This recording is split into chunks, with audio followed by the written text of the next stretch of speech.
Glória a Deus. Vamos lá. A aula de hoje é muito importante.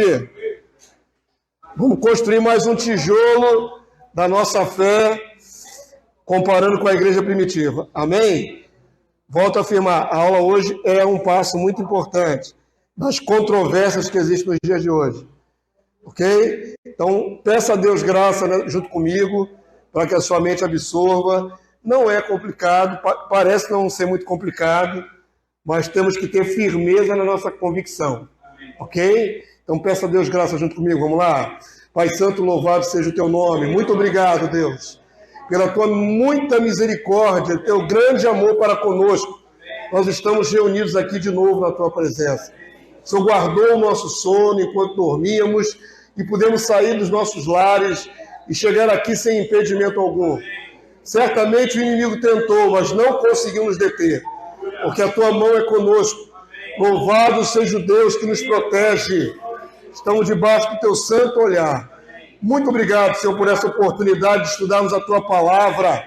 E queremos, Senhor Deus, ser guiados pelo teu Santo Espírito, para que não tenhamos nenhuma convicção errada, não venhamos a desviar nem para a direita, nem para a esquerda, mas está no centro da tua verdade. Nos habilita, nós clamamos em nome daquele que é a palavra viva, em o nome do Senhor Jesus.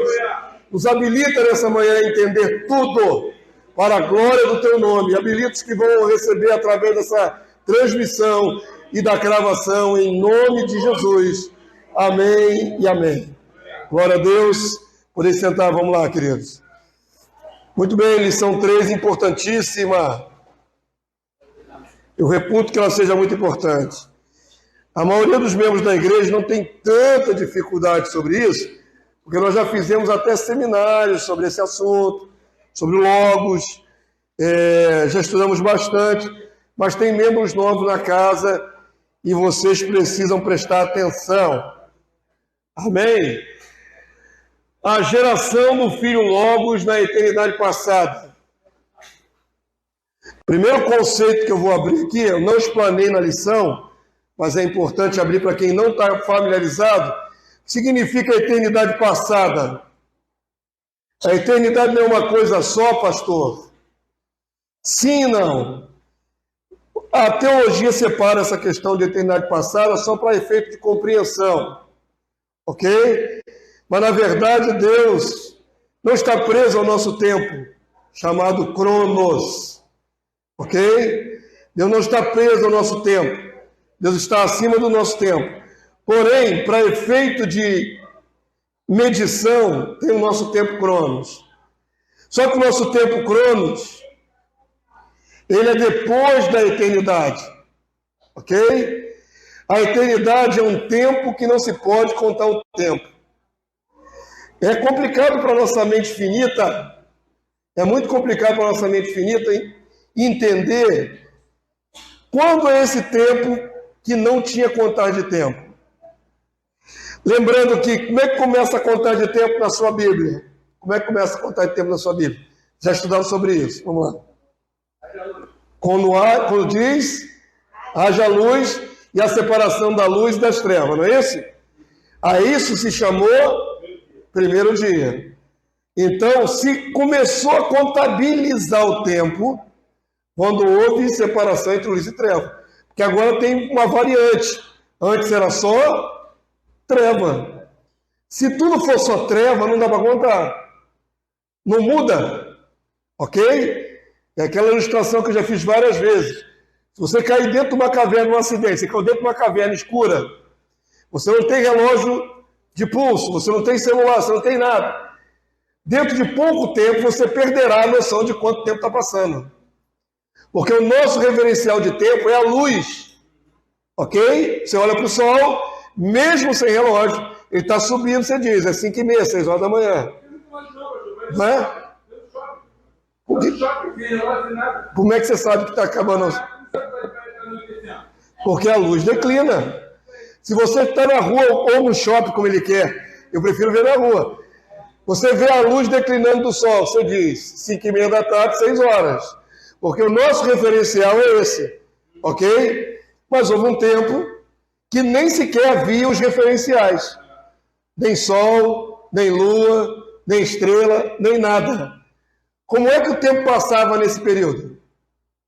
Ok? A esse período que não dá para medir, se convencionou chamar de eternidade. Um período perene, que não dá para contabilizar. Quanto tempo Deus ficou na eternidade pensando o que ia fazer antes de construir o nosso mundo e o universo?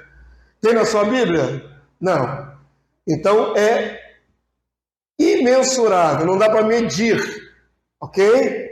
Aí se chama eternidade. Por que eternidade passada? Em relação ao nosso tempo, ok? Deus construiu essa régua aí, ó, luz e dia, e ele chama de tempo, né, na sua Bíblia. Essa régua tem fim. Quando é que ela terá fim? Quando se cumprir todo o propósito debaixo do céu. Ok? E aí voltará a ser eternidade. Quando não haverá mais muita variante. Ok? Então, esse período anterior à criação é chamado de eternidade passada. No meio está se cumprindo o tempo Cronos. Todo o propósito de Deus debaixo dessa linha do tempo. Ok? Cumpriu tudo. Novo céu e nova terra, uma nova configuração de tudo. Então ali inaugura-se a eternidade futura. Quantos estão compreendendo? Amém? Eternidade passada, antes de formatar o nosso planetoide aqui, nosso sistema aqui. Ok? Eternidade futura. Depois que acabar todo o propósito de Deus nesse tempo e entrar um período perene, eterno, essa é a eternidade futura. Quando descer a Nova Jerusalém, novo céu e nova terra, ali inaugura-se um novo período, que não é o milênio. O milênio está dentro do tempo Cronos. Ok? Então, ela fica no meio entre a passada e a futura. É isso? Nosso tempo está no meio. Esse tempo está no meio. A eternidade passada já passou, a eternidade futura ainda vem aí. Ok? Quando é que, então, Deus gerou seu filho Logos? Na eternidade passada. Então, vamos agora dar substância a essa afirmação. Não é a ideia de pastor Damásio, graças a Deus não é. Fico feliz de não ser minha a ideia. Porque homens muito mais inspirados, sábios, guiados pelo Espírito Santo, chegaram a conclusões muito mais profundas. Só estou aqui reproduzindo. Vamos ter um texto de base aqui no canônico, né? João 1:1, para abrir a lição. Vamos ler juntos? Está pequenininho aqui, mas está na sua folhinha também. No princípio era o Verbo. E o Verbo estava com Deus. E o Verbo era Deus. Ele estava no princípio com Deus. Todas as coisas foram feitas por intermédio dele. E sem ele, nada do que foi feito se fez. Aqui João exalta mais o protagonismo do verbo ou logos. Só João usa essa expressão logos, viu? Os outros evangelhos não usam. Logos nada mais é do que a palavra grega para palavra.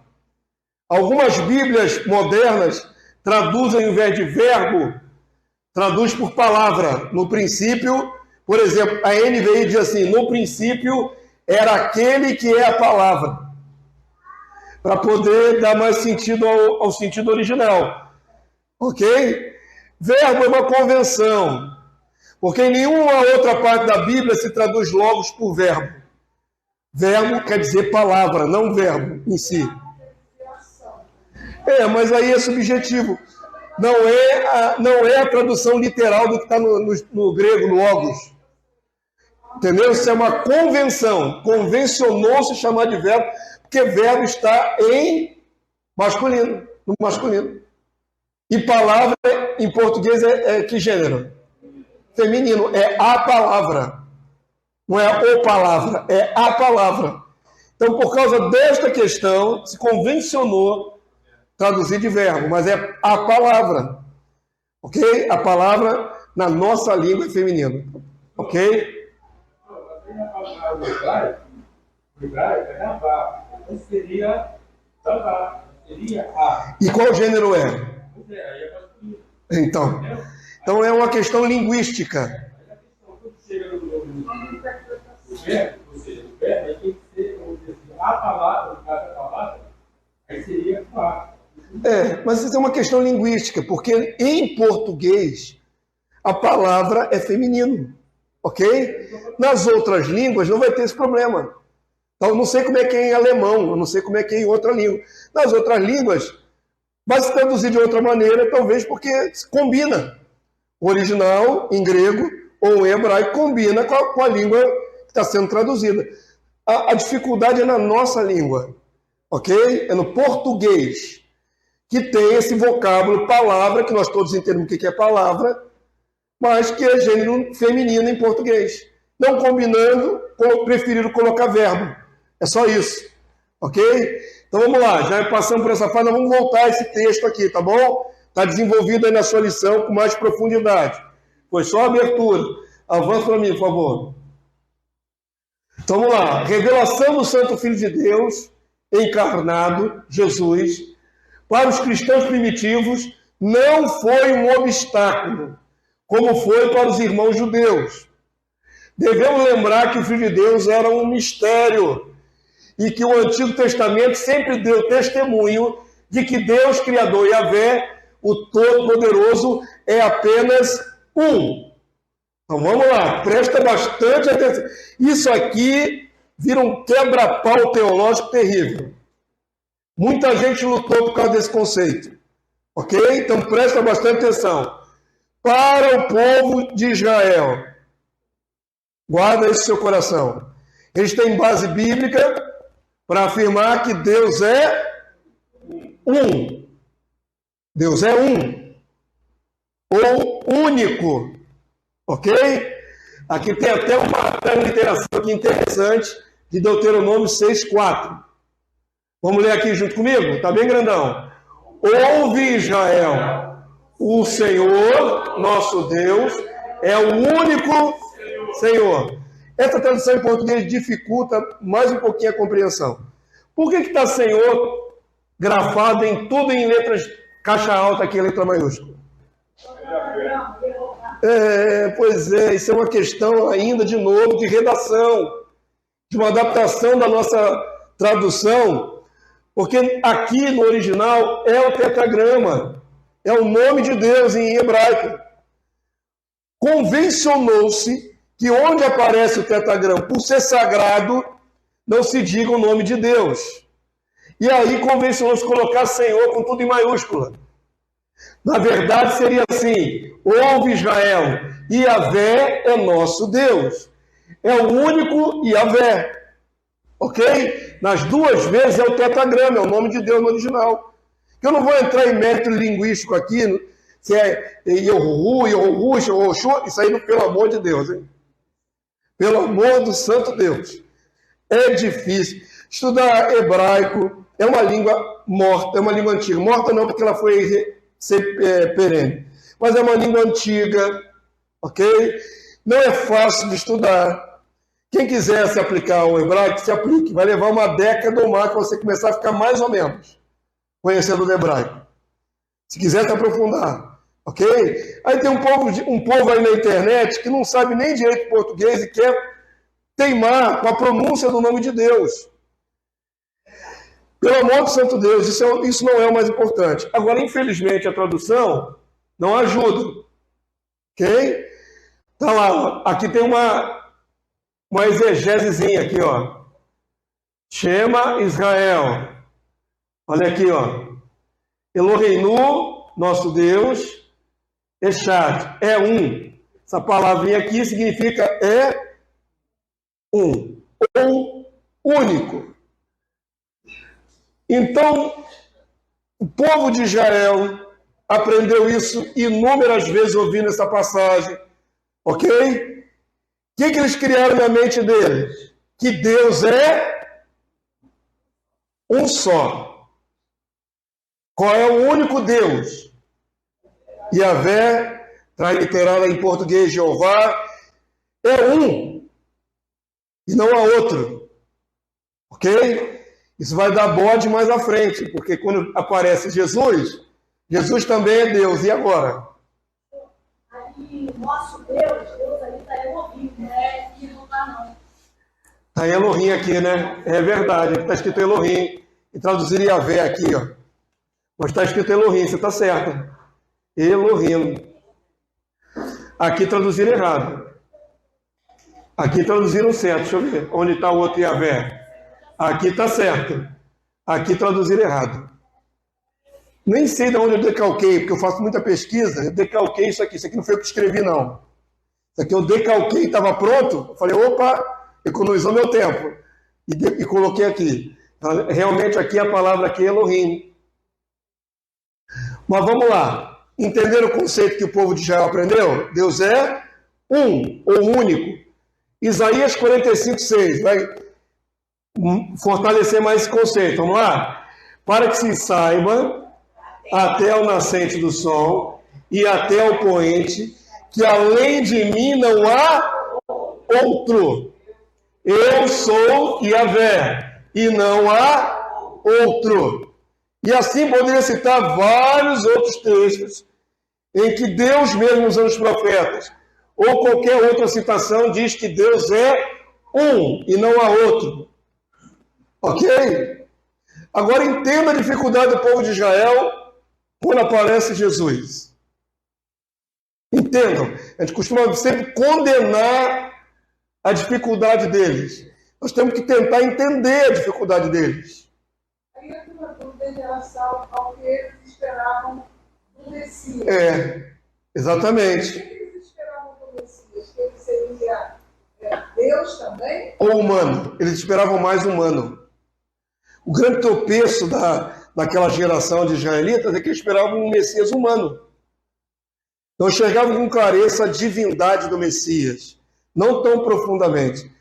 Olha, isso aí daria pano para manga, porque você tem que estudar o que eles escreveram no período interbíblico. Não é? Os rabinos judeus desenvolveram toda uma ideia em cima do Messias. Nem tudo, certo? Eles acertaram. Ok? Nós estamos falando aqui não da palavra escrita, da palavra hebraica escrita, estamos falando dos ensinos dos rabinos judeus. Não é? Daquilo que eles desenvolveram em cima da palavra. Do que eles enxergavam da palavra. Isso aí dá pano para manga, estudo para década, para mais de uma década. Ok? Como eles entendem esse Elohim? Porque o Elohim é uma palavra no plural, né? Como é que eles entendem? Eles entendem como uma palavra plural. Ao mesmo tempo, eles sabem que Deus é um, mas a palavra Elohim é plural. E a palavra Elohim ela é meio flexível. Ela não é nome próprio para Deus. Eles não entendem isso aqui como sendo, digamos assim, Deus, né, como nós falamos aqui. Mas deuses, ou até anjo. Elohim serve para classificar anjo. Até homens. Quando a palavra de Deus diz assim, vós sois deuses, sois todos filhos do Altíssimo, lá no Salmo, está falando Elohim. Vós sois Elohim. Então a palavra Elohim é muito mais flexível do que o tetagrama. Né? O tetagrama é o nome que Deus deu. Elohim é quase uma palavra genérica para Deus. Deuses, divindades, ok? Então Elohim não está tão atrelado assim, assim, fixamente a Deus. O que está atrelado a Deus é o tetagrama. Amém? Mas eu quero que vocês apreendam um conceito.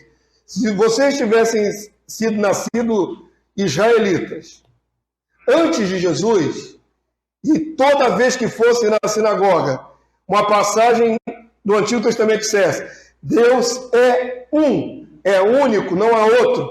Qual é a ideia que geraria no seu coração? Existe outro Deus? Por isso que eles erraram, né?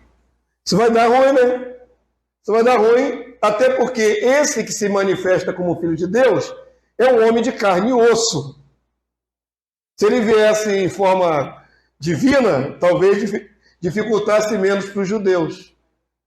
É diferente. Mas olhando para um homem de 30 anos, respirando, suando no sol, que se dizia igual ao pai, era difícil de engolir. Entendam isso. Se coloquem na situação, ok? A gente rejeita assim, com tanta força o que eles fizeram, a falta de compreensão dele, mas era difícil olhar para Jesus e dizer, ele é Deus. Eles tinham selo, na verdade, pela palavra, né? Era difícil. Erraram pelo selo que... Um zelo, falta de sensibilidade espiritual, mas era difícil, irmão, engolir Jesus como Deus, não era não? Era um homem, respirava, o coração dele batia, o suor descia na testa. Pois é, manifestação de poder, mas profetas também manifestaram poder. E eram homens.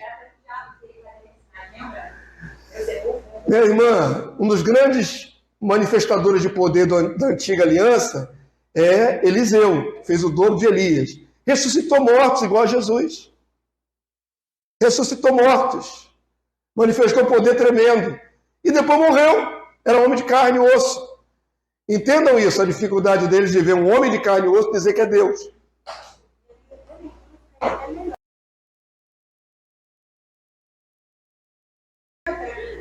É o único. É o único Deus. Deus é a palavra genérica em português. Deus não é nome do nosso Pai. Deus é uma palavra genérica. Deus serve tanto para classificar o Pai, como qualquer outra divindade na Terra, nós chamamos de Deus. A própria Bíblia. Deus que já morreu. Isso é em português. Essa é a nossa grande dificuldade. As palavras em português nem sempre exprimem, né, ou conseguem traduzir na perfeição o sentido das palavras originais. É muito rico.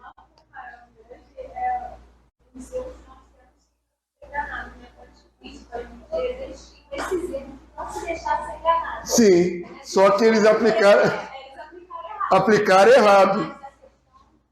De não querer um falso. Também é isso. Alguém chegar dizendo alguma coisa que a gente não consegue enxergar na mídia,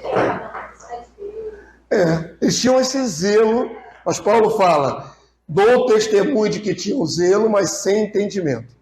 Ok? Zelo, perfeito. Entendimento, zero. Mas tem que entender. Outra coisa que você tem que entender, logo para a gente não condenar todos eles de uma vez, é que não tinha o Santo Espírito. É muito diferente. Nós estamos aqui selados, iluminados. Existe algo dentro de nós que traduz as palavras e a gente entende. A unção que permanece em nós. Agora, eles não tinham unção, é só no natural. No natural, eles olhavam para um homem natural e diziam, não pode ser Deus. Porque é um homem natural. Pastor, pode estar falando aí sobre para nós colocarmos no lugar deles lá atrás. A gente não matar, eles estão... Hoje, com todos os poderes que tinha lá atrás, hoje, nós teríamos o mesmo comportamento. Talvez. Talvez sim, talvez não, porque nós temos o Santo Espírito. Mas imagina o mundão. E aí reconhecer Jesus? Sem glória. Um homem, sem glória, sem brilho, só um homem andando na terra dizendo, eu sou Jesus. Eu reconhecer Jesus? E não tem entendimento. Mas não tem entendimento. Então como é que a gente pode condenar aquela geração? É difícil. Vamos avançar um pouquinho. Eu estou abordando a dificuldade dos israelitas, porque esse é o paradoxo que vai causar dificuldade também na comunidade cristã para explicar se Deus é um, por que tem dois? Essa é a luta. Ok? Sem cair no politeísmo. Avança para mim. A palavra é clara em toda ela no monoteísmo. Só há um Deus. E aí aparece Jesus do lado. E agora? Entenderam qual é a dificuldade? Esta foi a grande dificuldade dos israelitas ao verem um homem se dizendo Deus igual a Deus, sendo que suas expectativas estavam no Messias, basicamente humano, da linhagem do rei Davi, e não no ser divino. Então eles viam um homem e esperavam que nascesse o Messias homem. Não tinha uma visão clara do Messias divino, um ser igual a Deus. Essa é a grande dificuldade. João 10, 33. Olha como é que eles tiveram dificuldade. Vamos lá? Leia comigo que está grandão. Respondeu-lhe os judeus, não é por obra boa que te apedrejamos. O judeu pegava em pedra para dar em Jesus, irmãos. Jesus falava que era igual ao Pai, o pessoal, blasfêmia. E blasfêmia era Na lei, a pena capital era apedrejamento, lapidação, chama lapidação. Não é jogar uma lápide, não, é jogar pedra. O termo é esse. Pegaram em pedra, para dar em Jesus. O quê? Você, Deus, pegaram em pedra. Ok? E sim por causa da blasfêmia. Para eles era blasfêmia. Vamos ler aqui o finalzinho? Pois sendo tu homem, te fazes Deus a ti mesmo. Então Jesus, quando não estava manifestando seus poderes, ele era basicamente o quê? Um homem. Jesus tinha necessidades fisiológicas? Tinha, se comia, tanto urinava como defecava. É fato, irmãos. Sono, fome, tudo que um homem tem, Jesus tinha. Então, nessa figura humana, era difícil ver Deus. Não nos seus poderes, mas na figura, na pessoa. Ok? Então, muitas vezes, quiseram pegar em pedra para dar em Jesus. Avança para mim, vamos lá. Todo mundo compreendeu até aqui? Qual é o princípio aqui da nossa meditação? Em todo o Antigo Testamento, Deus incutiu na mente do povo de Israel que só existe Ele único. Ok? Aí vem Jesus. E aí causa um problema na cabeça deles. Ué, Deus é um só.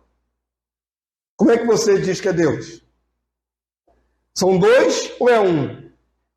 Esse é o grande debate teológico dos primeiros 4 séculos da era cristã. Como encaixar o Deus Logos Filho? Como é que a gente encaixa Jesus agora, já que ele apareceu? Como é que bota ele agora nessa equação? O apóstolo Paulo foi o primeiro a encarar esse diferencial. E com a revelação direta dada a ele, pelo próprio Senhor Jesus glorificado, pôde traspassar as eras até as origens do universo criado para pôr o Filho com o Pai. Lembrando, na semana passada vimos, ou na anterior, que as cartas de Paulo são anteriores até mesmo aos evangelhos. Ok? Que o evangelho de João foi escrito lá por volta do ano 94 depois de Cristo. E as cartas de Paulo são bem anteriores, anos 50, 60. Ok? Então, o primeiro, na verdade, a falar sobre coisas que nenhum olho jamais viu, foi Paulo.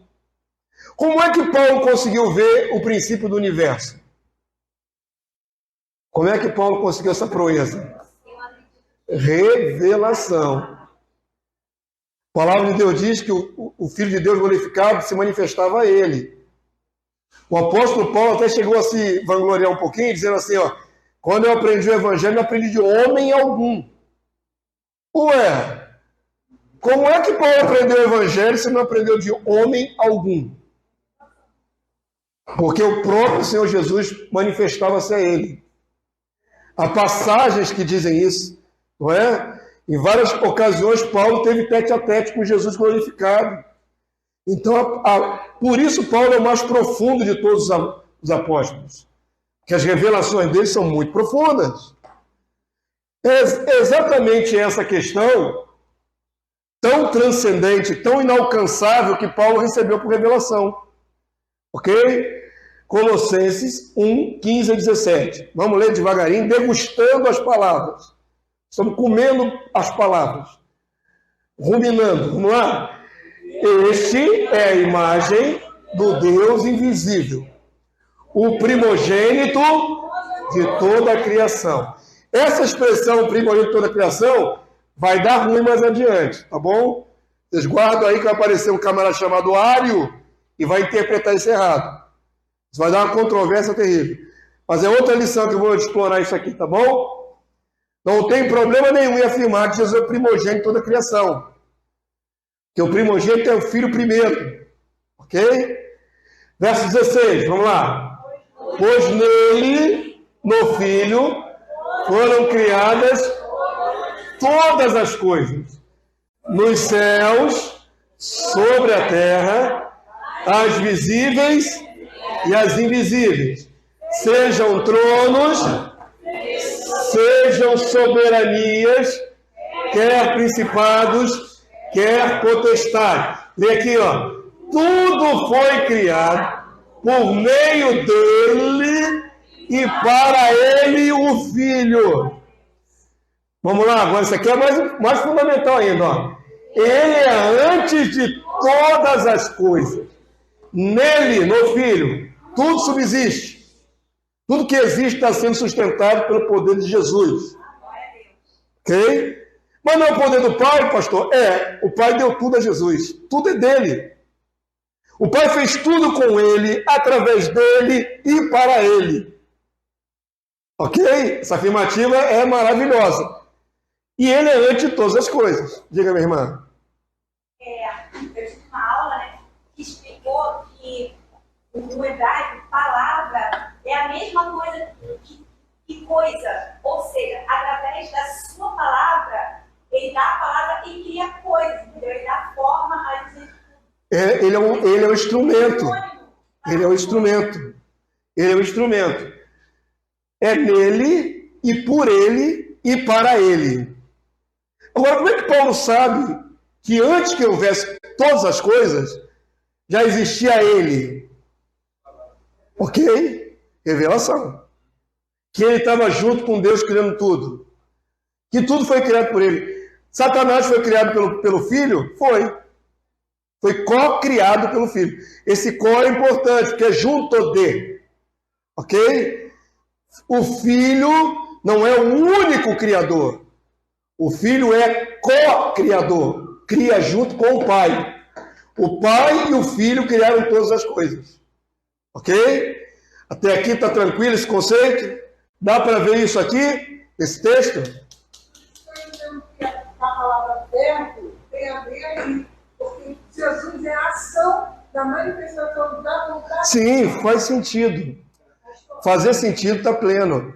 Mas eu estou dizendo que não é o vocábulo certo da tradução exata. Como que eles entendiam assim, que Jesus era a palavra que estava no Pai.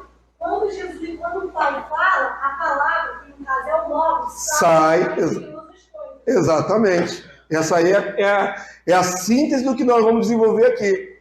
Exatamente isso. Quando o Filho sai.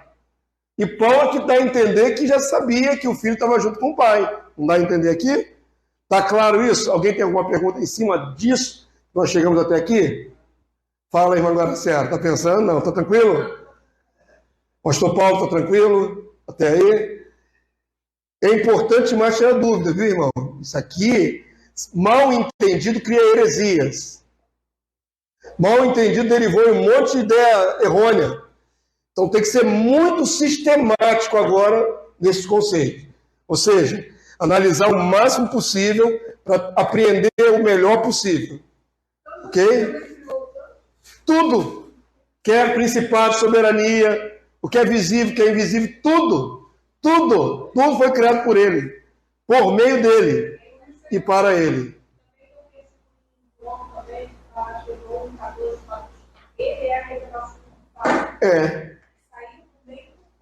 Isso, exatamente. Vocês vão ver que todos os termos bíblicos convergem. Nós já estamos um pouco mais avançados, porque nós já aceitamos o Filho. Para nós é mole. Ok? Eu fiz aquela oposição no começo que os judeus não aceitaram, porque para eles era difícil.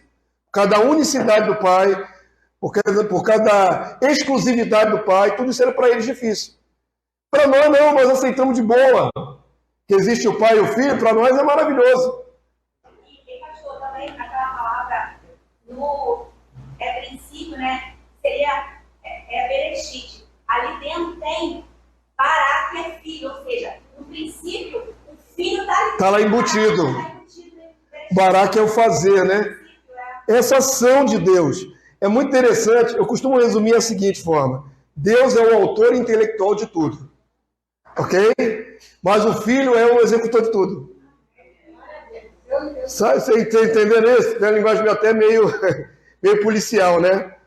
Quando tem um crime, às vezes não é o cara que pensou que mata. Não é assim? Tem o autor intelectual do crime e tem aquele que agiu. Mal comparando, é isso. O autor intelectual de tudo é Deus o Pai. O que agiu foi Deus o Filho. Ainda que o Pai tenha agido na hora que liberou o Filho. Ok? É uma comunhão de ações aí. Diga, pastor.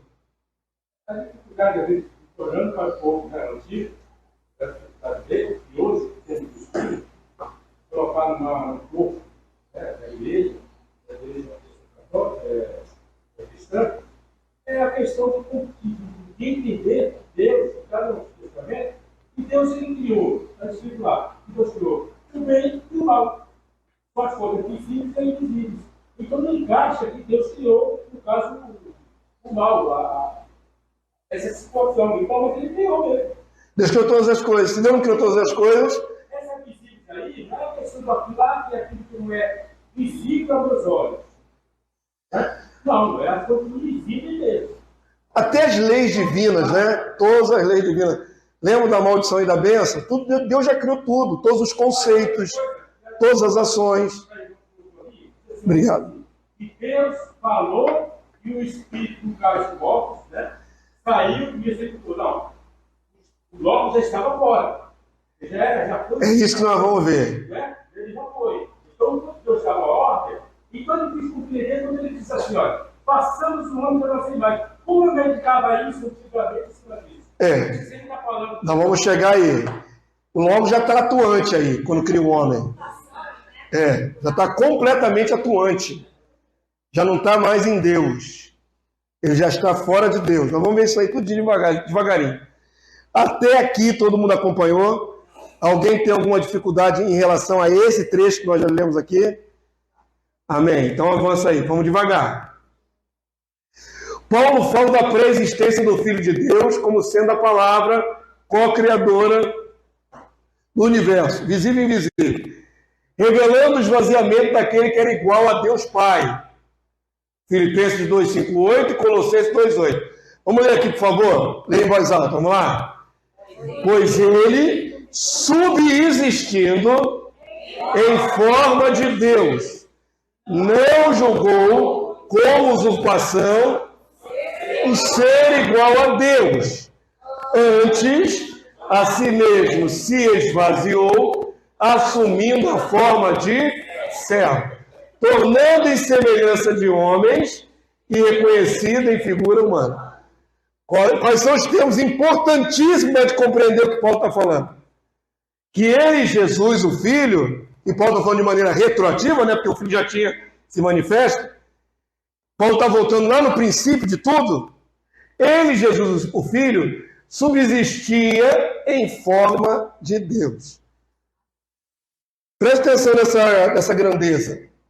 O Filho já subsistia em forma de Deus. Depois que ele assume forma humana, Paulo está fazendo menção às duas fases da vida do Filho de Deus. A primeira fase da vida do Filho de Deus é em forma de Deus. É isso que Paulo está afirmando com todas as letras. A segunda fase do Filho de Deus é se esvaziando e assumindo forma humana, figura humana. Aqui tem as duas fases. Ok? Olha só que interessante. Um texto que eu não coloquei aqui na lição, mas é interessante a gente dar uma olhada. Quando Jesus tem saudade do tempo que estava do lado do Pai. Lembra dessa passagem? Glorifica meu Pai contigo mesmo, com a glória que eu tinha antes que houvesse o mundo. Alguém acha esse versículo para a gente ler certinho? Vamos lá. João 17:3. Abre aí no aplicativo, lê em voz alta. Isso aqui é fantástico, que vai dar mais substância a isso que Paulo está falando. Alguém achou o texto? Eu deveria ter colocado, irmão, tem hora que falta espaço na lição. Eu vou construindo. Quando eu vejo, até tem que encaixar outros conceitos e falta espaço, às vezes até para uma referência. Se quiserem, podem anotar na lição aí. Ok? Esse texto é importante. Isso, desse é esse. E Jesus está orando a Deus. Vai lá. Jesus falou essas coisas. Pode no céu. Pai, chegada a hora, glorifica a teu filho, para que também o teu filho te glorifique a ti. Assim como também como me deste poder sobre toda a carne, para que dê a vida eterna a todo quanto me deste. É a vida eterna é esta, que conheço a ti, porque sou muito rico. Eu acho que não é esse aí, não. É o 5. É o 5. 5. Então lê o 5, por favor. E glorifica, agora glorifica tu, ó Pai, junto a ti mesmo, com aquela glória que tinha contigo no mundo existisse. Isso. Essa é a afirmação. Essa é a afirmação. João 17, 5. Se quiserem, acrescentam aí que é um texto-chave. Importante, que deveria ter entrado na lição, infelizmente faltou espaço. 17, 5. Glorifica meu Pai com a, né, como é que está escrito aí? Com a glória que eu tinha, ou que eu tive, antes que houvesse mundo. Que eu tive, junto de ti. Então coloca, o Filho agora está na carne, ele está em forma humana, e ele se lembra que antes que houvesse o nosso, tudo que existe, ele estava já do lado do Pai, desfrutando de glória. Ok? Primeira fase do Filho de Deus, como Logos, como Logos Espírito em forma de Deus, disputando glória junto com Deus. Desfrutando, não disputando, desfrutando. Ok? E Jesus agora, feito homem, se lembra do tempo que ele estava do lado do Pai em glória. E ele, nesse período, ele não era homem. Ele era a palavra, ele era o Logos. Ele era Espírito. Ele era Deus. Ok? Deus no sentido de compartilhar a divindade com o Pai. Esse texto aí é maravilhoso porque ele é retroativo. Ele faz Jesus lembrar e afirmar que já esteve do lado do Pai antes. Ok? Com a glória que tinha antes com ele. Antes que se esvaziasse e assumisse forma humana. Esses dois textos estão ligados. Até aqui todo mundo chegou? Se alguém tiver com dificuldade, não tem importância de pedir, irmão. Aqui não é disputa de entendimento, nem de quem é mais sábio, não. Importa que todo mundo compreenda. É lógico que se eu não contasse com o Espírito Santo de Deus na mente de vocês, ok? Não estou subestimando a inteligência, porque isso aqui não é fruto de inteligência humana. Isso aqui é fruto de revelação. Se Deus não revelar, a pessoa não entende. Não entende. Se Deus não iluminar a nossa mente, nosso coração, a gente não entende. Ouve as palavras, mas não entende. Ok? Todo mundo entende, então, que Jesus teve duas fases na sua existência? Até é complicado, a gente fala Jesus, mas Jesus é um nome humano. Antes ele não se chamava Jesus. E hoje no céu o nome dele não é Jesus. Ainda tem isso. Ele ainda tem um outro nome que nós não sabemos. Ok? Para nós a referência é Jesus. Que é o nome humano dele. Jeová salva. O anjo revelou a Maria que te chamaria Jesus. Ok? Mas nós já vemos o Filho já glorificado. E Jesus está lembrando de um tempo que ele nem era ainda humano. Que ele era junto com o Pai. Deus, divino, Espírito. Ok? Todo mundo chegou até aqui? Eles comparam com uma chama. Eu vou usar isso aí. Não entrega não, é spoiler. Você está dando spoiler. Eu vou chegar lá. Eu vou degrauzinho por degrauzinho. Antes de chegar nos finalmente, eu vou degrauzinho construindo. Nós estamos construindo, um tijolinho em cima do outro. Amém? Colossenses 2,9. Vamos ler juntos? Porquanto nele, o Filho de Deus, habita corporalmente. Então aqui já é o Filho, já em forma humana. Ok? O que habita no corpo de Jesus? Toda a plenitude da divindade. Do que Deus é. Tudo que Deus é, habita no corpo de Jesus. Porque Jesus é algo novo. Ou seja, esse texto aí, ele mostra que ele é homem e Deus Ao mesmo tempo. Por isso que ele é novo. Ele é um amálgama. Essa palavra é gostosa de dizer, mas é difícil de entender. Ele é a mistura do Deus. É gastar muito verbo falar amálgama, né? Mas é isso aí. É a mistura de Deus e homem. Ele é a nova criação de Deus. Por quê, irmãos? Porque antes não havia essa mistura. O que era divino, o que era humano, era humano. Único, mas não último. Agora que fica gostoso. Porque também seremos transformados para sermos semelhantes a Ele. Ah, está gostando? Sim, convergir nele. A palavra que ele usa é convergir nele, na pessoa dele. As coisas de cima e as coisas de baixo. Ele recapitula tudo. Nele tem tudo. Ele tem tanta conexão com o que é eterno e divino, como ele tem a conexão com o que é finito e humano. Isso torna Jesus o único ser do universo, e principalmente dos céus. Não, o único ser dos céus que tem corpo humano. Porque ele subiu com seu corpo humano. Glorificado, mas humano.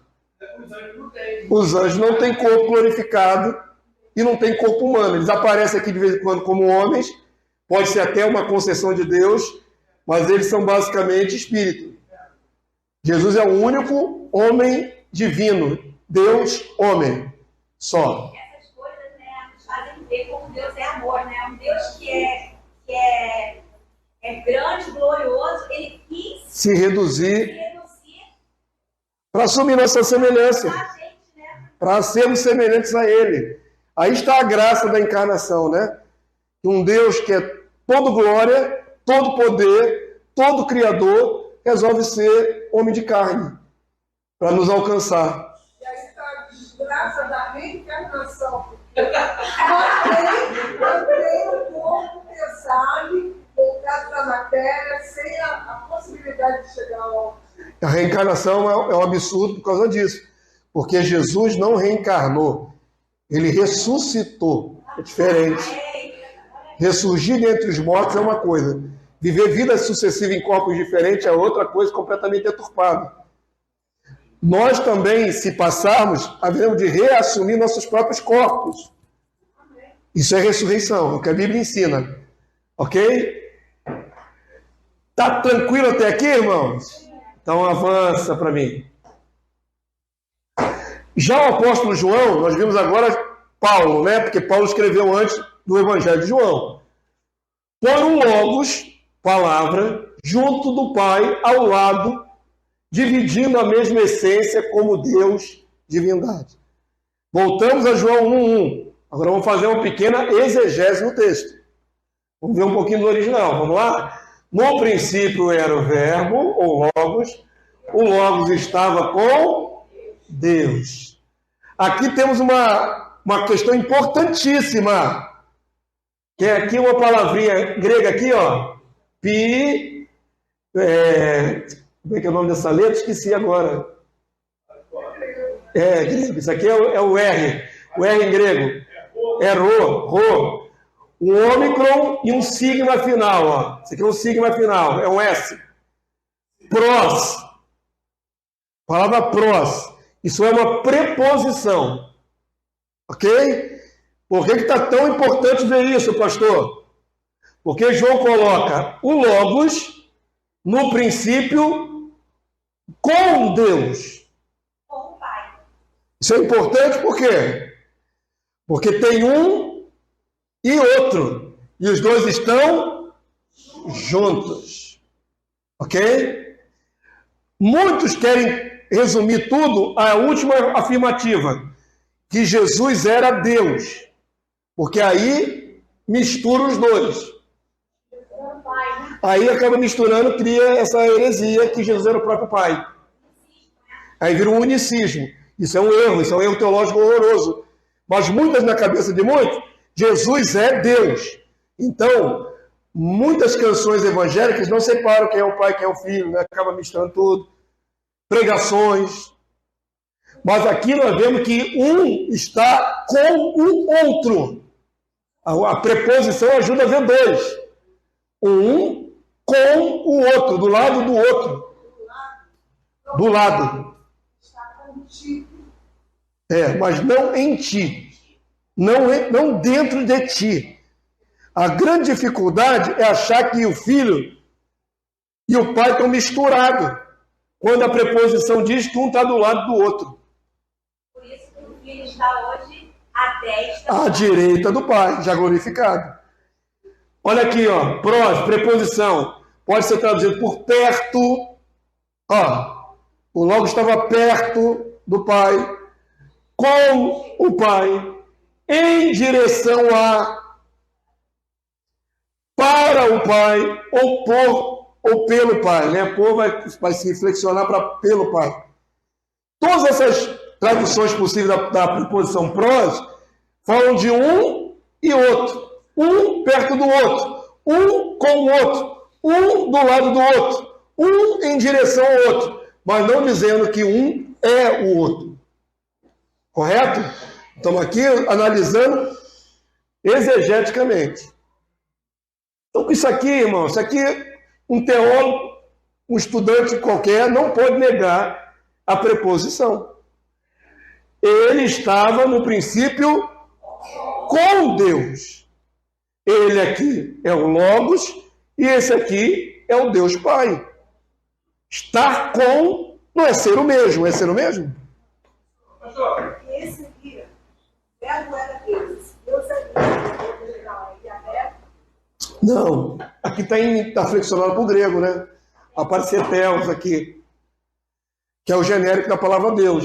Mas, de qualquer maneira, o verbo é Deus em que sentido? Na divindade.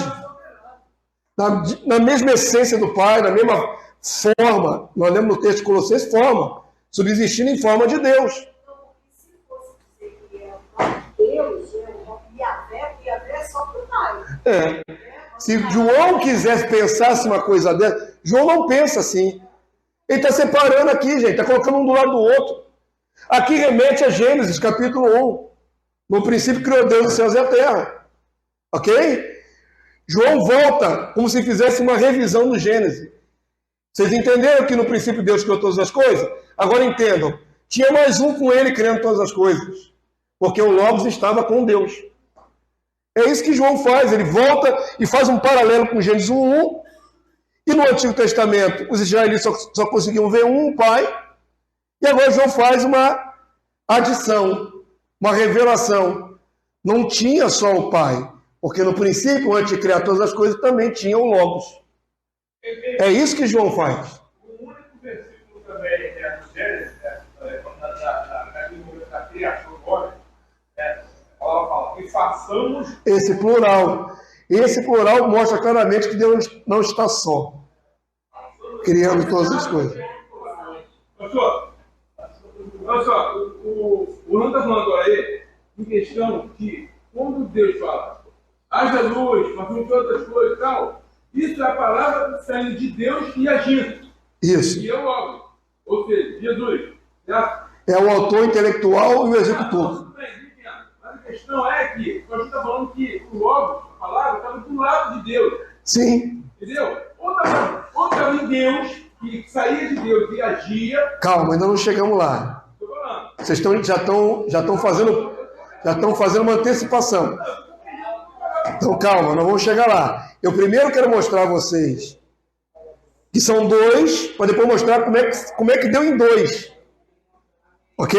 Eu estou indo devagarinho, calma. Você não está errado não, só está antecipando.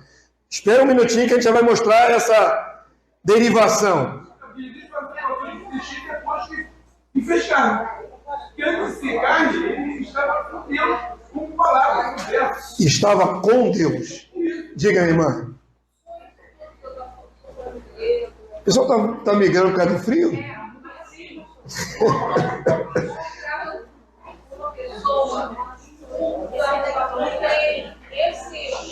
Esse entendeu que todos nós explicar isso. Nós teríamos, vou te dizer como.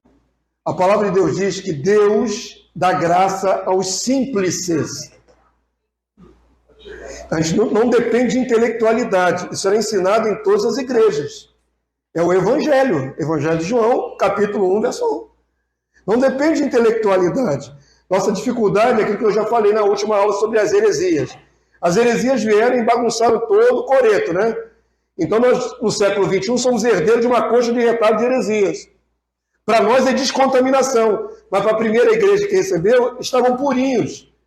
Não tinham tanta bagunça na cabeça para confundir. Quando o evangelho chegava, chegou puro. E de mentes que podiam absorver aquilo.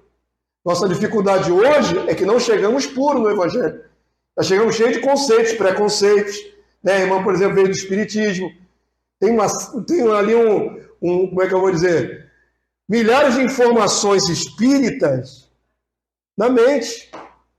E aí é complicado, porque aí agora vem a verdade e tem que, exatamente, joga para lá tudo isso aí e confronta. Está no arquivo morto. Estava no arquivo morto. Mas imagina um povo que não tinha essa bagagem de outros conceitos, com a mente mais purinha. Chegava a verdade e qualquer um podia receber a verdade. Qualquer um que tivesse o Espírito Santo. Exatamente. Volto a afirmar, a iluminação é pelo Espírito Santo. Não depende de intelectualidade. Porque na igreja é todo tipo de gente. Uns que têm conhecimento, estou falando intelectual mesmo. Formação básica e outros que têm pós-graduação. Mas o Deus dá graça aos simples. Eu acho maravilhoso isso, essa palavra. Por mais inculto que a pessoa seja, se ela é do Senhor, Deus vai dar ela a capacidade de entender. Estou lembrando aqui que nem os anjos tinha conhecimento do logo, porque foi feito um novo plano. Isso, é interessante isso.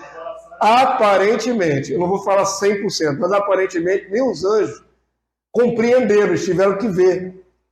Há um texto, se não me engano, em Timóteo, vocês vão lembrar, e fala assim, aquele que foi manifestado na carne, o que mais? Crido no mundo, visto por anjos. É aí que eu queria chegar. Até os anjos tiveram que entender essa encarnação. Ok? E dá ideia em alguns textos que quando Jesus agora sobe em corpo, os anjos não o reconhecem como Logos. Salmo 24, né? Levantai, ó porta, as vossas cabeças, que vai entrar o Rei da Glória. Quem é esse Rei da Glória? Por que estão perguntando quem é? Porque agora ele está chegando no céu. E quem é que está chegando no céu? Vindo da terra. Entenderam? Então há uma inferência aí de que os próprios anjos tiveram que ir observando e ir aprendendo. Porque é um mistério. Eu vou falar sobre isso na lição de vocês.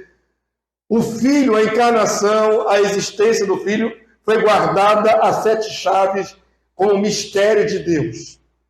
Só quando Deus quis se revelou. Para nós é mole, já está revelado, mas por muito tempo, séculos e eras, era o culto dos homens. Os homens não tinham ciência de que Deus tinha um filho. Ok? Avança para mim, já passamos aqui dessa questão.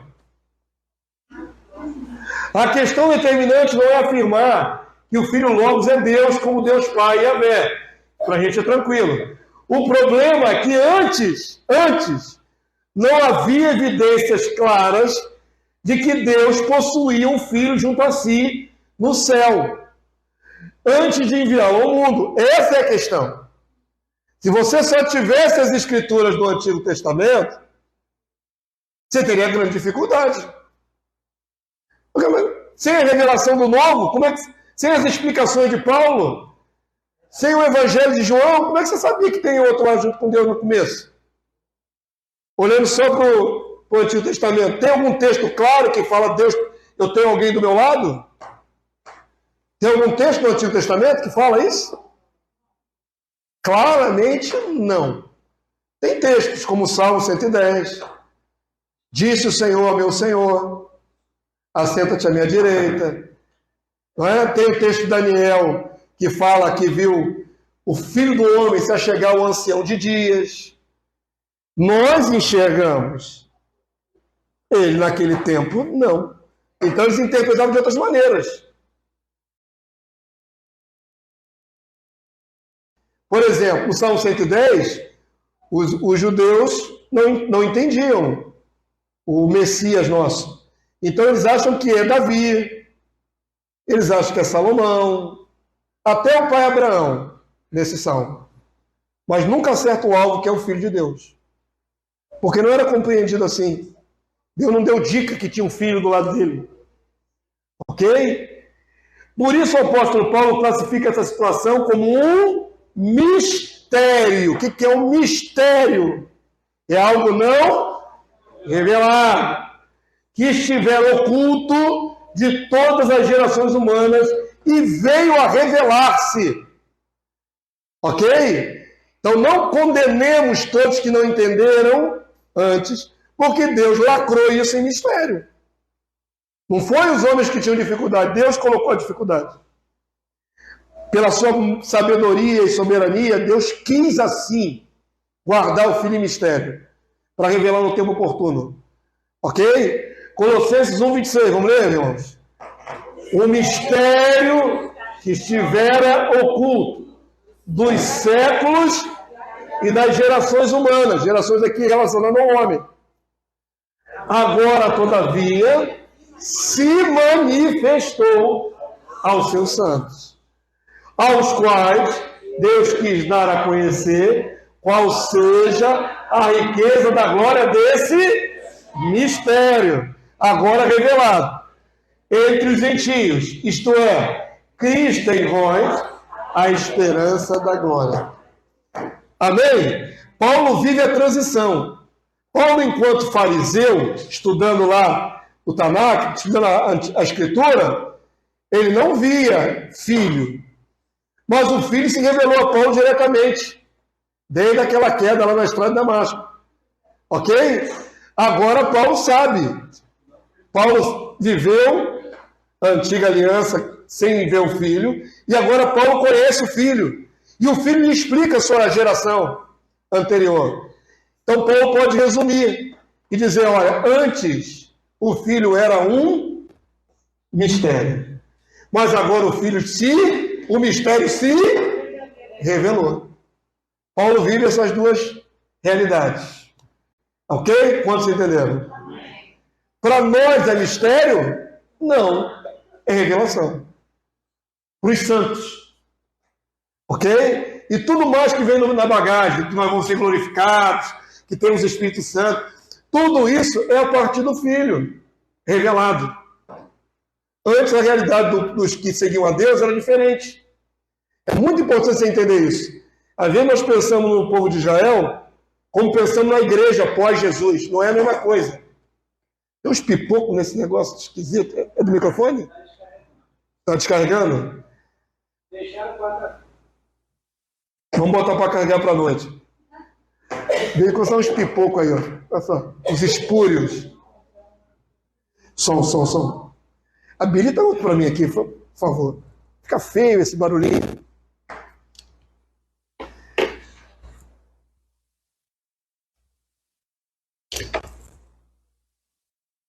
Vamos lá. Som. Fica esses espúrios na gravação também. Todo mundo entendeu até aqui, queridos? Podemos avançar? Por que vocês entendem? Por que vocês entendem? Ah, bom. Sempre tem mais além, irmã. A gente mesmo com a revelação, sempre tem mais além. É riqueza da glória que o Senhor está revelando. Riqueza. Não é uma coisa pobre, simples e facilzinha. É algo muito, muito, muito grande, profundo, tremendo. A gente não vê como espelho embaçado. Temos revelação? Temos, mas é primícias do Espírito. Quando tivermos a mente plena de Deus, na glorificação, aí saberemos tudo como tudo é. Amém? Mas vamos crescendo de glória em glória, de fé em fé.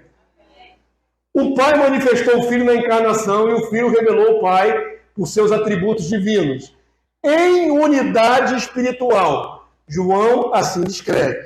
Agora, João fala claramente que tem o Pai e o Filho e que os dois trabalham juntos. Ok? João 1,14, vamos lá, igreja.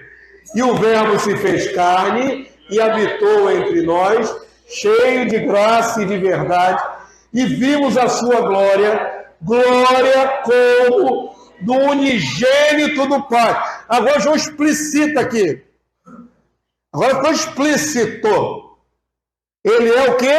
O unigênito do Pai. João não diz, Jesus é o Pai. Seria loucura. João diz, ele é o único gerado do Pai. Filho único gerado.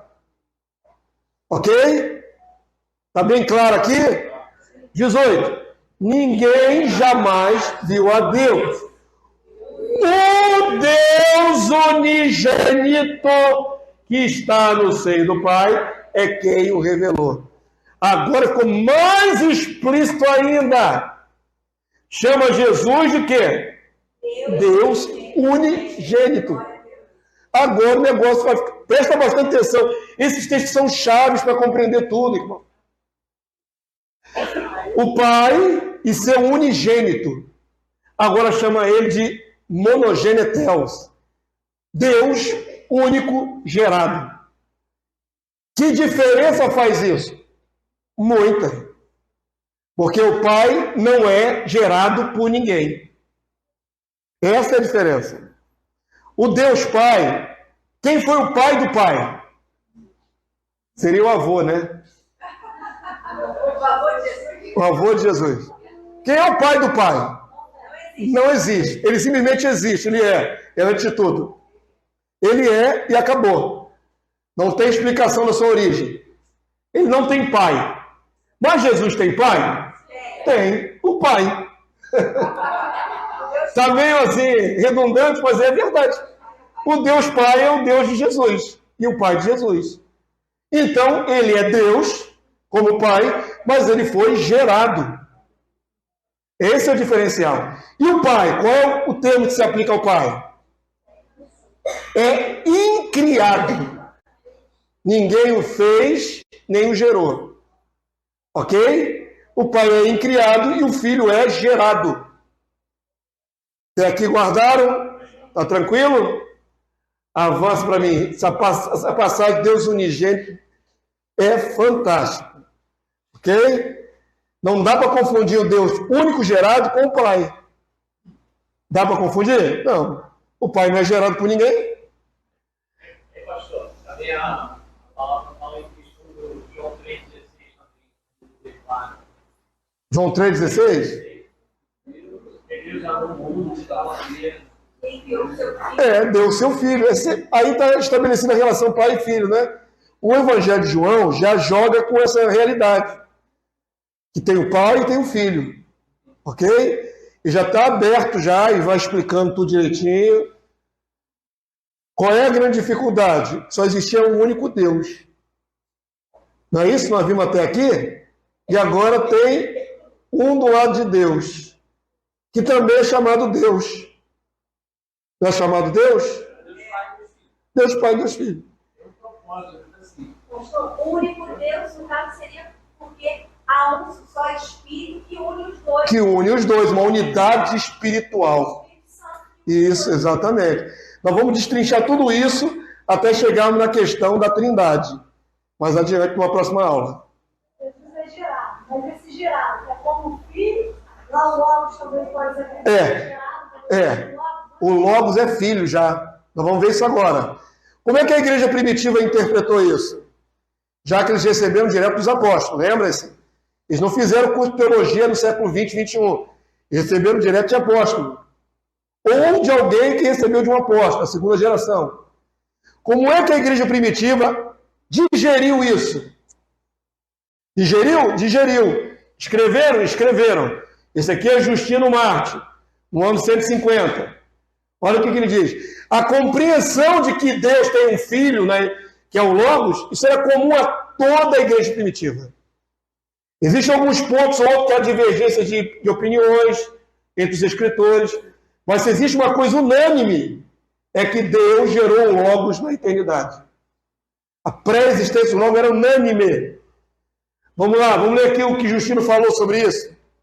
Não é mais texto canônico, sempre lembrando que eu separo o texto canônico dos escritos do Pai da Igreja, ok? Esses aqui servem para balizar a nossa fé. Mas a nossa fé não está neles. Quantos compreendem o que o pastor falou agora? Alguém pode estar pensando que eu estou ensinando a igreja primitiva para que eu me apoie em tudo que a igreja primitiva diz. Não. Existem pontos nos escritos da igreja primitiva que são divergentes. Eu não estou falando que está acima de qualquer inerrância, de qualquer erro, a igreja primitiva. Eu estou falando que eles estavam mais próximos dos apóstolos e receberam a informação mais fresquinha. Ok? Por isso eu comparo a minha fé do que está escrito na Bíblia com o que eles creram. Comparação. Não deposito 100% de fé nos escritos da igreja primitiva. Isso é muito claro. Ok? Eu comparo a minha fé com a deles. Porque se eu comparar com os teólogos modernos, vai dar ruim, porque eles pensam totalmente diferente. A modernidade hoje está uma bagunça. A partir do século IV é que começa a entrar a Igreja Católica Romana, aí bagunça toda. Os teólogos, eles acham, começam a ensinar tudo aquilo que procede da igreja. Que procede da igreja não, vou dizer mais fundo, que procede do anticristo, do espírito do engano.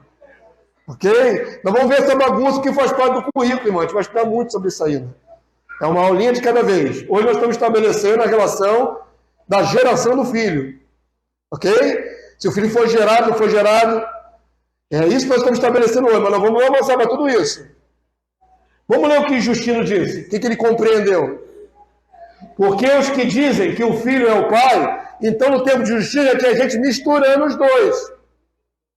Que dizem que o filho é o pai, dão prova de que não sabem nem quem é o pai, nem tomaram conhecimento de que o Pai do universo tem um filho, que sendo verbo e primogênito de Deus, também é Deus. Bem claro, né?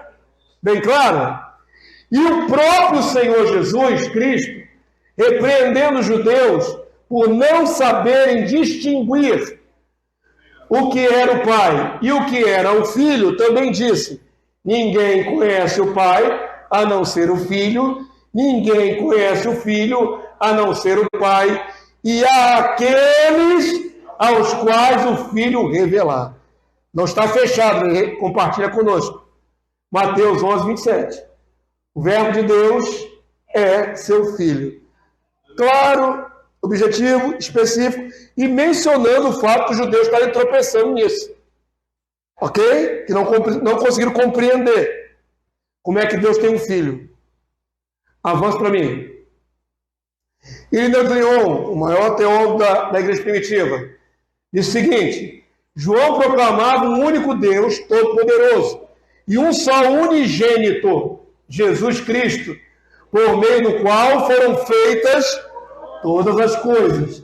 Dele diz que é o verbo de Deus, o Filho único, a origem de todas as coisas, a verdadeira luz que ilumina todos os homens, o Criador do cosmo, do universo, aquele que veio para o que era seu, se fez homem e habitou entre nós. Aqui Irineu de Lyon decalca a sua fé em cima de João. Ele apoia a sua fé em João, o apóstolo João, amém? Avança para mim. Esse aqui já é Tassiano, Discurso aos Gregos, segundo século. Vamos ler comigo, quem quiser, para ficar só ouvindo?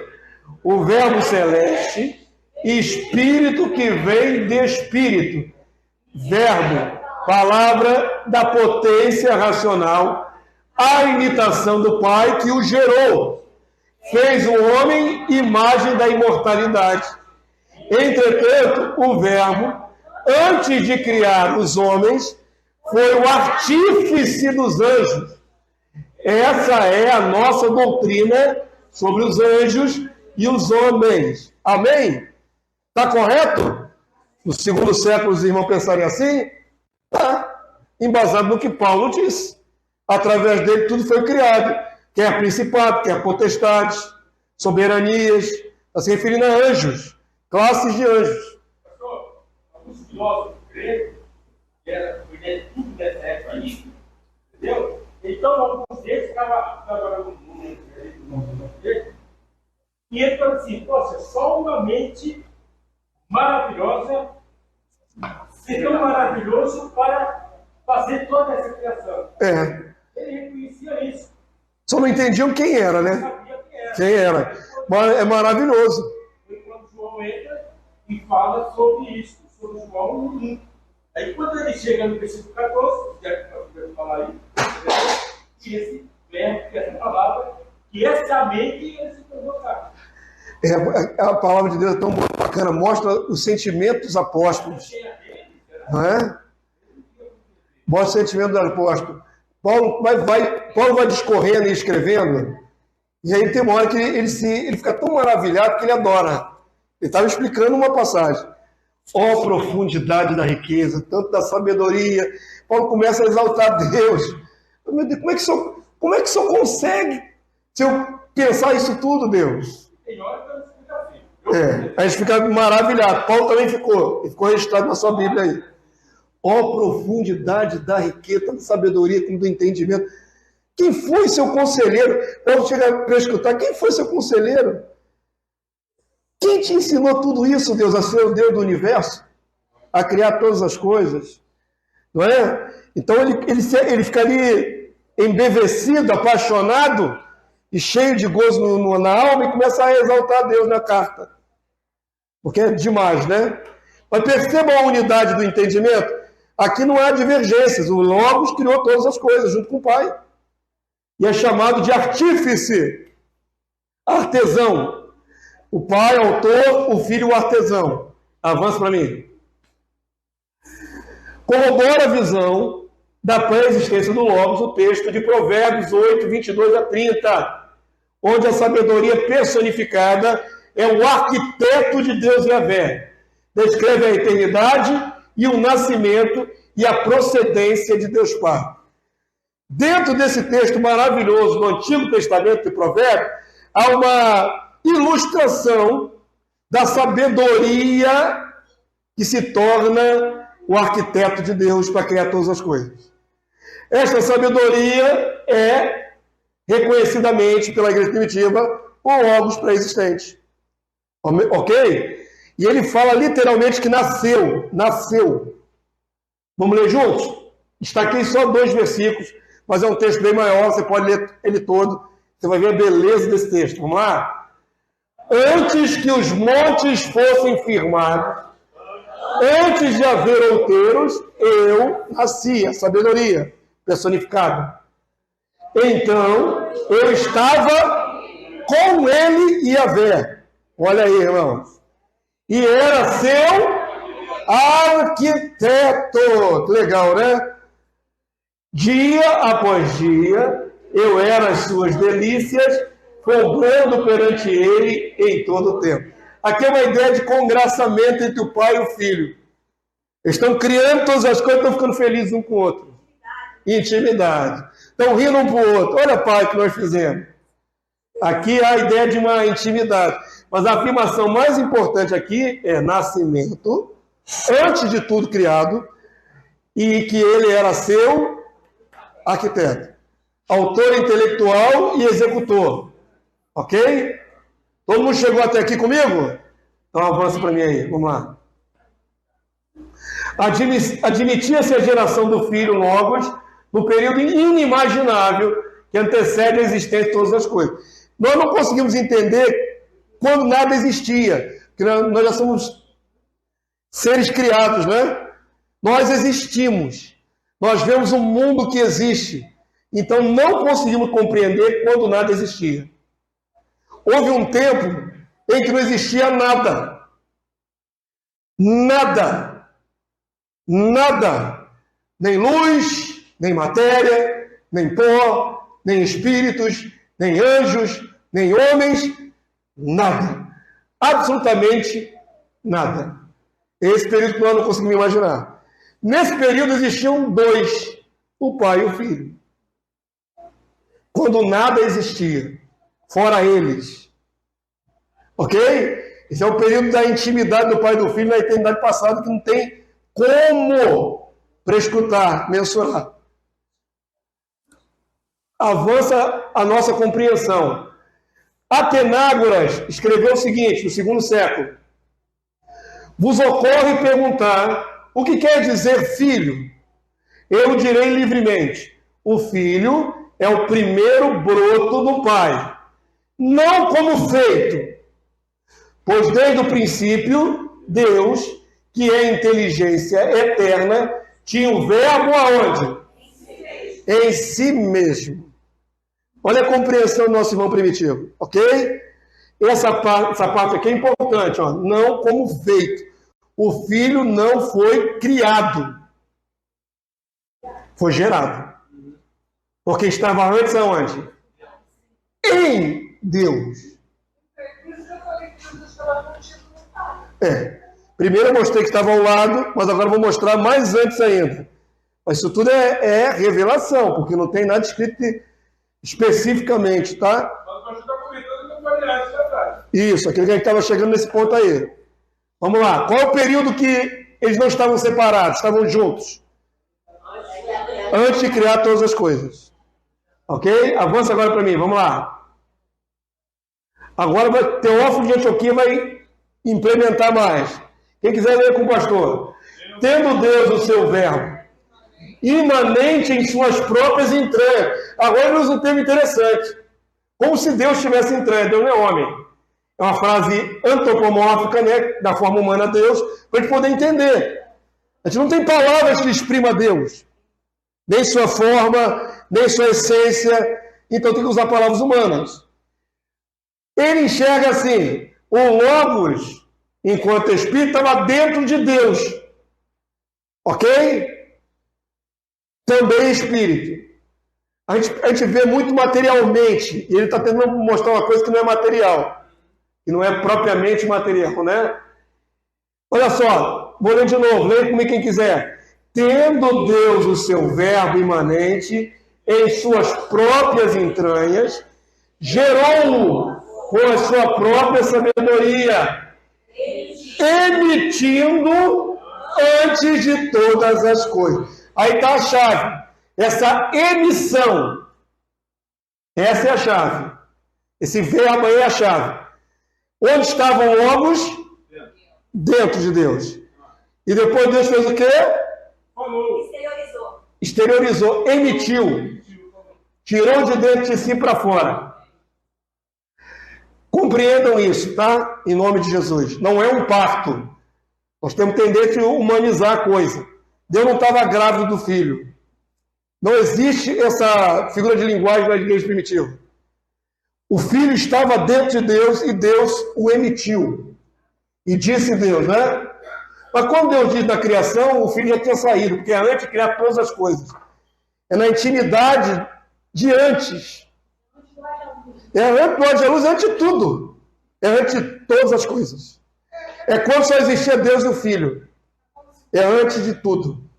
No princípio criou Deus, ele está lá, que é filho, né? Como se fosse filho, o alfa e o ômega.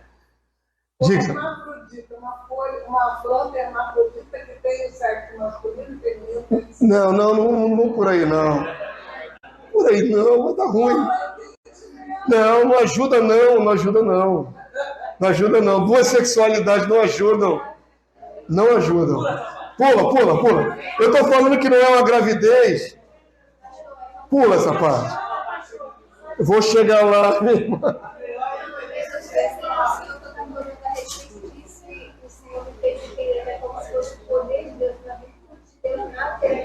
Isso, é a virtude do próprio Deus, sua essência é materializada.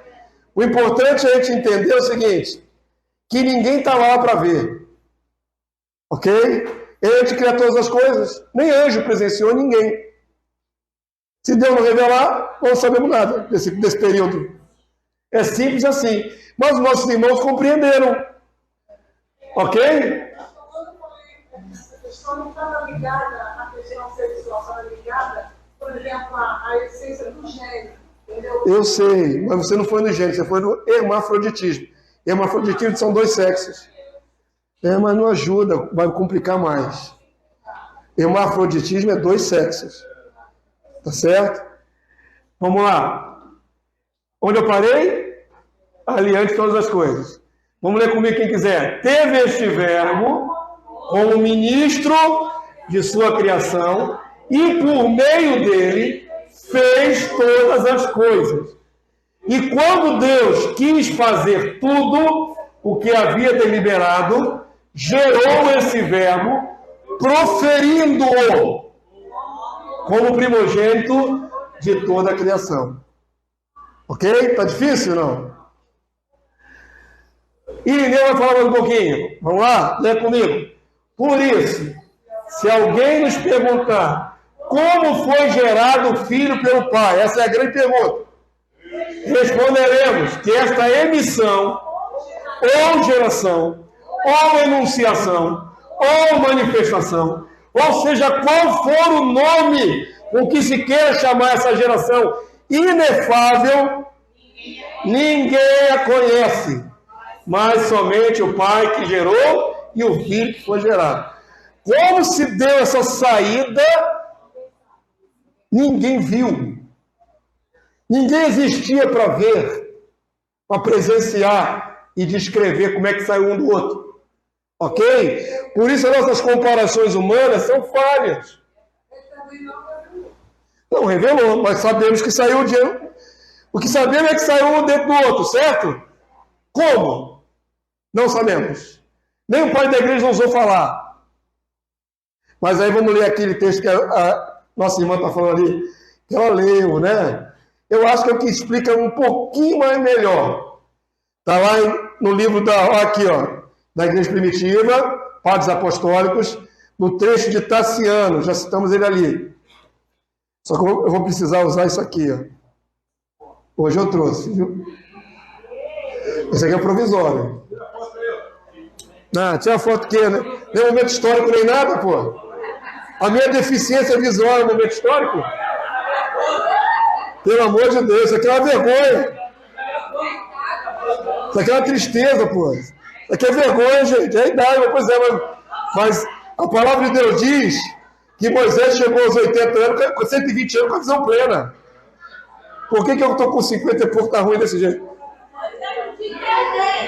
Vamos lá, tira a foto não. Isso não é momento histórico, não. Ouve, só ouve. Vocês estão mais preocupados em rir do que aprender. Vamos lá. Ouve. Vê se vocês aprendem esse conceito. Tassiano diz o seguinte: Deus existia no princípio, mas nós recebemos de tradição que o princípio é a potência do verbo. Com efeito, o Senhor do universo, que é por si mesmo sustentáculo de tudo, enquanto a criação não tinha ainda sido feita, estava só. Mas enquanto estava com ele toda a potência do visível e invisível, ele próprio sustentou tudo consigo mesmo, por meio da potência do verbo. Por vontade de sua simplicidade, sai o verbo, e o verbo não cai no vazio, gera a obra primogênita do Pai. Sabemos que é o princípio do mundo, mas produziu-se não por divisão, e sim por participação. De fato, o que se divide fica separado do primeiro, mas o que se faz por participação, tomando o caráter de uma dispensação, não deixa em falta aquilo de onde se toma. Da mesma forma que uma só tocha se acende em muitos fogos, mas o fato de acender muitas tochas não diminui a luz da primeira, assim também o verbo, procedendo da potência do Pai, não deixa sem razão aquele que o havia gerado. Amém? Entenderam a explicação do nosso irmão? Não? Vamos lá. Pode ser alguém, eu vou explicar. Pode ser alguém que diga assim, se o verbo estava em Deus, o verbo é a capacidade da fala ou do intelecto, quando o verbo sai de Deus, Deus fica burro. Não? Alguém podia pensar essa loucura. Se o verbo saiu de Deus, Deus ficou mudo. Não. É como o pai que ensina o filho. Nós estamos falando aqui de saída, de como é que foi essa saída. Podia alguém pensar que ao sair o logos de dentro do pai, o pai ficar sem logos, sem falta de inteligência e sem falta de fala. Não é isso. Aí ele usa a figura da fogueira, do fogo. Ok? Você pega uma chama aqui e você quer reproduzir essa chama. Você chega com o outro aqui, encosta e tira a chama para cá. E ficam duas absolutamente iguais. E as duas têm a mesma essência, as mesmas propriedades, a mesma luz. E ao participar um com o outro, o primeiro não diminuiu. Diminuiu? Perdeu alguma coisa da sua essência? É essa comparação que nosso irmão está fazendo. Eu acho essa melhor. A irmã Tia Ali está desde o começo da aula me falando para falar a ilustração. Então, o pai seria, no caso, como aquele que acende a outra vela e ficam duas iguais. Ficam duas iguais. É. Lembrando que é sempre uma explicação humana, limitada, ok? Mas que passa uma ideia melhor do que sair e perder. Não perde.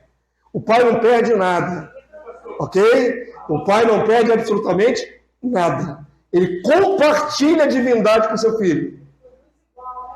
É igual. Isso torna Jesus, o Filho de Deus, ou Logos eterno, tão Deus quanto o Pai. Como você não pode diferenciar uma chama de fogo da outra que foi acesa. Você pode diferenciar? Não, a segunda chama é um pouquinho menor. A segunda chama tem menos intensidade de calor. Não. Absolutamente, se forem semelhantes às condições, serão absolutamente iguais. E se você acender outras tochas, serão absolutamente iguais à primeira. Ok? Não é uma explicação melhor? Porque qualquer outra que você tentar imaginar que Deus está grávido, ou hermafroditismo, não, pelo amor de Deus. Amém? Participação. Manter a mesma essência. Sair um do outro e continuar os dois iguais. Em essência, em glória, em poder, em tudo, em divindade, em tudo. Aí nós vamos entrar na outra questão, que é a subordinação do filho ao pai. Ah, isso, legal. É. Humanamente falando, uma célula que se divide. Torne dois que elas são iguais. É. Uma reproduz a outra. É. Biologicamente falando, né? Terminar essa aula longa aqui, vamos lá. Já vai dar meio-dia já. Avança para mim. Acabou? Ah, tem o meu desenho aqui, ó. Está na sua lição. É só uma ilustração, hein? É, a célula aí. É, não deixa de ser. Parece biologia, né? Mas é só um desenho gráfico. Ok? Aqui, antes de criar todas as coisas, Deus, o Pai, e o seu Logos dentro dele. Ok? Então, Deus emite o Logos. Aqui, ó. Esse logo aí tá menor, não deu certo. É, tinha que ter feito do mesmo tamanho, né? Mas é porque eu peguei daqui, mano. Como é que se eu fizesse igual, você não ia ver diferença. Pastor, nessa ilustração de Deus fica sem logo. É, tem que deixar escrito aqui logo. É uma ilustração, gente. Vocês já entenderam o conceito. É só para tentar mostrar que um sai dentro do outro. Da próxima vez, eu vou ter que fazer uma outra maior aqui, grandona. Escrever logos aqui para Deus não ficar sem logos. Ok? Mas deu para entender como é que sai? Deu para entender que vocês estavam juntos? E que agora um sai do outro e fica um do lado do outro. E aí João diz, o Logos estava com Deus. Ok? E o Logos era Deus, porque tem a mesma essência. Mesma essência, um e o outro é a mesma coisa. Em essência. Não em personalidade. Vamos ver isso numa outra aula mais adiante. Ok? Isso não encerra aqui hoje nessa aula de 1h30. Isso é mais um passo para a gente construir uma fé sólida, bíblica, respaldada pela ortodoxia da igreja primitiva. Ok? E toda a controvérsia que vai vir em cima disso, nós vamos ver numa aula posterior. Vamos ficar de pé, terminamos a aula de hoje. Construir mais uns tijolinhos, eu espero, no coração de vocês. E a gente não pisa na pedra falsa. Vocês se lembram do Faustão? Você está todo mundo com frio. O pastor Leonardo limpou e consertou aí o nosso ar-condicionado. Melhor do que antes, não estava ruim, não estava quente.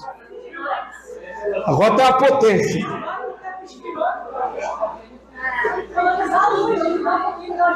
Todo mundo compreendeu a aula de hoje? Então dá glória a Deus Pai, dá glória a Deus Filho. Glória a Ele. Aleluia. Glórias a Deus o Pai, glórias a Deus o Filho.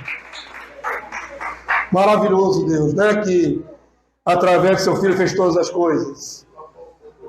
E nós estamos juntos nesta visão. E a sua destra ao céu, vamos agradecer. Senhor, muito obrigado por essa manhã, pela tua palavra, mas mais do que pela tua palavra, pelo teu Santo Espírito que em nós habita, que nos habilita a entender a tua palavra. Obrigado, Senhor, pela vida dos teus céus aqui presentes. Leva-os em paz, guardado pelo seu poder, e possamos retornar à noite para adorar o Deus que vive, o Deus Todo-Poderoso, e para adorar o teu Filho, nosso Senhor, Salvador e Rei, Jesus Cristo. A tua palavra viva, o Logos eterno. Queremos te adorar, Senhor, porque essas coisas não estão mais ocultas, não são mais um mistério, mas já está tudo revelado. Bendito seja o Deus da nossa vida, e bendito seja o nosso Salvador e Rei Jesus Cristo. Toda honra e toda glória ao Pai que se assenta no trono e ao Filho que está à sua direita. Em o nome de Jesus. Amém e amém. Glória a Deus. Aleluia. Não perca as cenas do próximo capítulo domingo que vem. Vamos mais fundo ainda.